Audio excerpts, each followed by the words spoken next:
तो चलिए, हमारे देश में मुद्रा का प्रचलन है, लेकिन आपको पता है कि मुद्रा से पहले हमारे देश में क्या था? यानी कि मुद्रा का जब हम उपयोग करते हैं ना, जैसे गुलाबी नोट अभी बंद हो गया 2000 का, ठीक है, बंद हुआ नहीं है लेकिन हो जाएगा।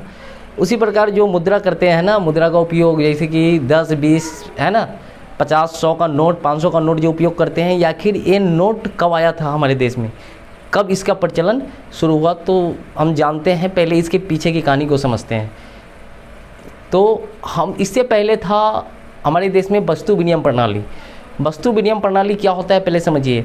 वस्तु विनिमय प्रणाली में हम करते क्या है ना कि एक वस्तु को दूसरे वस्तु से बदलते हैं।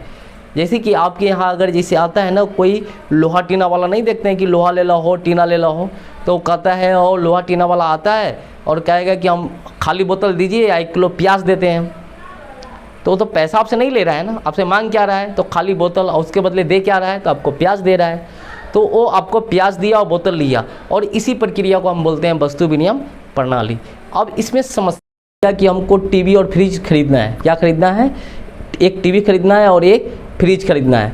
अब हमारे पास एक गाय है, गाय को लेके हम बाज़ार जाएंगे, या तो गाय को लेके जब हम बाज़ार जाएंगे तो आपको पहले ही एक चीज़ पता है कि नहीं कि टीवी का दुकान अलग होता है या फ्रिज का दुकान अलग होता है। तो या तो वो व्यक्ति एक गाय से या तो एक टीवी खरीद सकता है, नहीं तो एक फ्रिज खरीद सकता है। अब दोनों चीज़ तो नहीं खरीद सकता है। वस्तु विनिमय प्रणाली में ये एक बहुत बड़ी समस्या थी कि एक वस्तु से किसी एक वस्तु को ही हम खरीद सकते हैं, या तो वो टीवी खरीदेगा नहीं तो फ्रिज खरीदेगा। वैसा थोड़ी है कि गाय को बीच में से काट देगा, आधा उसको दे देगा टीवी वाला को, आधा फ्रिज वाला को दे देगा।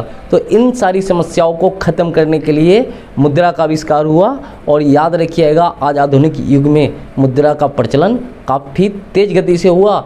अब हम मुद्रा से जितनी चाहे उतनी वस्तु को खरीद सकते हैं, हम जो चाहे वो खरीद सकते हैं, 100, 1000 जो वस्तु चाहे वो खरीद सकते हैं। लेकिन वस्तु विनिमय प्रणाली में सिर्फ एक वस्तु को ही हम खरीद सकते थे। तो चलिए, ये चीज़ तो समझ में आया ना कि मुद्रा से पहले क्या था, वस्तु विनिमय प्रणाली।